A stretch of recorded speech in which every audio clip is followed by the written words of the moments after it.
और इस सब के बीच में एक ऐसी खबर जो कि आपको झकझोर देगी, और वो भी एक ऐसे स्टेट से जिसको स्पोर्टिंग हब कहा जाता है इस देश का। हम आपको बास्केटबॉल कोर्ट से आई एक हैरान करने वाली खबर बताते हैं। दुखद तो है लेकिन हैरान ज्यादा कर रही है। यह खबर हरियाणा के रोहतक से आई है, जहां 16 साल के एक बास्केटबॉल खिलाड़ी की मौत सिर्फ इसलिए हो गई क्योंकि सिस्टम ने लापरवाही दिखाई। यह सिर्फ एक खिलाड़ी की मौत नहीं है, एक सपने की मौत है। यह विजुअल आपको विचलित कर सकते हैं। वो सपना जिस पर लापरवाही का खंबा गिर गया और फिर हार्दिक कभी नहीं उठा। हार्दिक को आप नहीं जानते होंगे, उससे आपका परिचय सिर्फ आज हो रहा है, और शायद ये भी एक ही दिन के लिए, क्योंकि आज वो खबरों में है। 10वीं में पढ़ने वाला नेशनल लेवल बास्केटबॉल खिलाड़ी हार्दिक राठी मेडल जीतने की तैयारी कर रहा था। उसका परिवार और गांव उसे खेलता देखकर सोचते थे कि जैसे वो खुद खेल रहे हैं। उसकी मेडल वाली संभावनाओं को सबने अपनी युवा अवस्था के धूल खाए सपनों से जोड़ लिया था। इन्हीं सपनों को पूरा करने के लिए वो बास्केटबॉल कोर्ट में खूब पसीना बहा रहा था। हार्दिक की प्रैक्टिस दूर से चमकती थी, लेकिन वो जिस बास्केटबॉल कोर्ट में अभ्यास कर रहा था वहां पोल जंग लगा हुआ था। वही पोल हार्दिक की मौत की वजह बन गया। रोज की तरह हार्दिक बास्केटबॉल कोर्ट पहुंचा। तस्वीरों में साफ दिखाई दे रहा है कि प्रैक्टिस से पहले खुद को वार्म अप करने के लिए वो बास्केटबॉल के पोल पर लटकता है। ये एक प्रैक्टिस है। बास्केटबॉल के खिलाड़ी आमतौर पर ऐसा करते हैं, आपने कई एनबीए मैचेस में देखा होगा। जैसे ही हार्दिक ने पोल से लटकने की कोशिश की, जंग लगा हुआ पोल, इतना भारी भरकम पोल अचानक टूट गया। 750 किलो का बास्केटबॉल पोर्ट सीधे इस बच्चे के सीने में गिर गया, सीने पर गिर गया। सोचिए, पूरे सिस्टम की लापरवाही का बोझ और खामियाजा उठाना पड़ा 16 साल के हार्दिक को, क्योंकि स्टेडियम की मरम्मत को लेकर कम से कम 10 बार शिकायत की गई। ग्रामीणों का कहना है कि वो मुख्यमंत्री से भी मिले थे, लेकिन स्टेडियम की मेंटेनेंस जीरो। बताया जा रहा है कि सांसद निधि से 4 साल पहले 11 लाख रुपए भी मेंटेनेंस के लिए दिए गए थे। 11 लाख। आरोप है कि फंड का इस्तेमाल नहीं हुआ। विभाग ने मेंटेनेंस को इग्नोर किया। बजट बार बार रोका गया, जिसकी जवाबदेही जीरो रही। जिसके बाद यह कहा जा सकता है कि हकीकत में खिलाड़ी पोल के नीचे दबकर नहीं, बल्कि लापरवाही से भारी हुए जर्जर सिस्टम के नीचे दबकर उसकी मौत हो गई।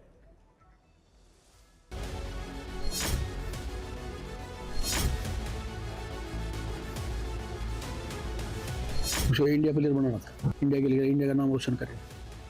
तो सपना भी यही था। इसके लिए प्रशासन जिम्मेवार है, जिन्होंने इसकी देखरेख नहीं की। तो मुख्यमंत्री से वो कहता हूँ कि मुख्यमंत्री जी इन चीज़ों का ध्यान दें, आगे आगे खिलाड़ी आगे चले, इसके कोई ऑनर खिलाड़ी ना खोएं, इससे माता पिता आगे ऐसा दुख ना हो। लापरवाही ऐसे है कि 2023 में ग्रांट आई थी इनके, उसकी रिपेयर की, तो इनकी रिप्रेजेंटेशन भी भेजा, ये कोच भी हैं उसके, तो उन्होंने कहते रहे कि अभी कराएंगे, लेकिन इसकी डेथ होनी चाहिए और कुछ नहीं। ऐसे कि भाई इसको ठीक करा दो, ये काफ़ी पुराने हो गए हैं और ये हादसा हो सकता है, लेकिन कोई वो नहीं किया। वैसे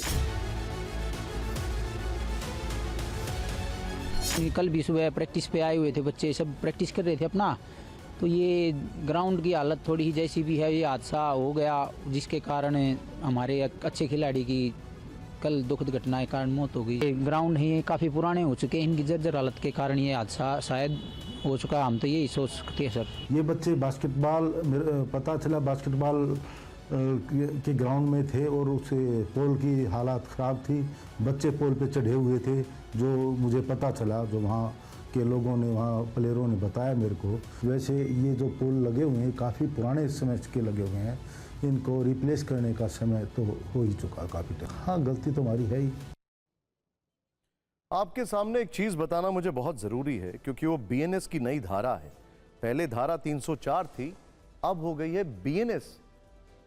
आईपीसी की धारा 304 से अब हो गई है बीएनएस की धारा 105। Culpable homicide not amounting to murder किसके ऊपर लगाई जाएगी? अज्ञात शख्स के ऊपर। सोचिए, क्या यह केस नहीं बनता है?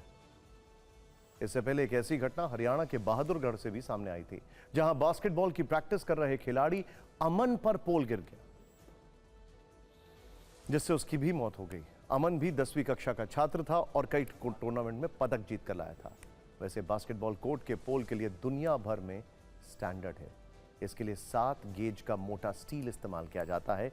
6 बाई 6 इंच का स्क्वायर पोल लगाया जाता है, जिसकी 5 फीट गहरी कंक्रीट वाली नींव होना जरूरी है। लेकिन हमारे यहां अक्सर 12-13 गेज का पतला लोहा ऊपर से फिट कर दिया जाता है, जो 90 किलो के खिलाड़ी का झटका भी नहीं सह पाता।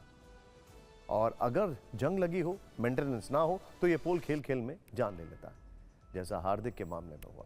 खिलाड़ी की मौत के बाद अब पुलिस ने बीएनएस की धारा 194 के तहत कार्रवाई की है, यानी अब संदिग्ध या अप्राकृतिक मौत के कारणों की जांच की जाएगी। लेकिन देखा जाए तो यह एक तरह से हत्या है, इसीलिए मैंने धारा 104 का जिक्र किया है, culpable homicide not amounting to murder. इसके पीछे एक सिस्टम था, और सिस्टम में कोई एक इंसान तो जरूर होगा। सोचिए, कोई एक इंसान तो होगा, उस तक कौन पहुंचेगा? खैर, जो भी इंसान है, जो भी सिस्टम है, उसका कोई चेहरा नहीं दिखाई दे रहा है। आपके लिए, हम सब के लिए एक सबक है। हार्दिक के साथ जो हुआ वो एक दुख का विषय है।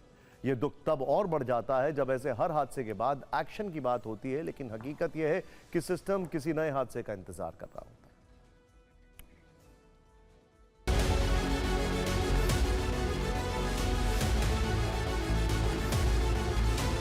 रोहतक में आज एक बास्केटबॉल खिलाड़ी की प्रैक्टिस करते वक्त मौत हो गई।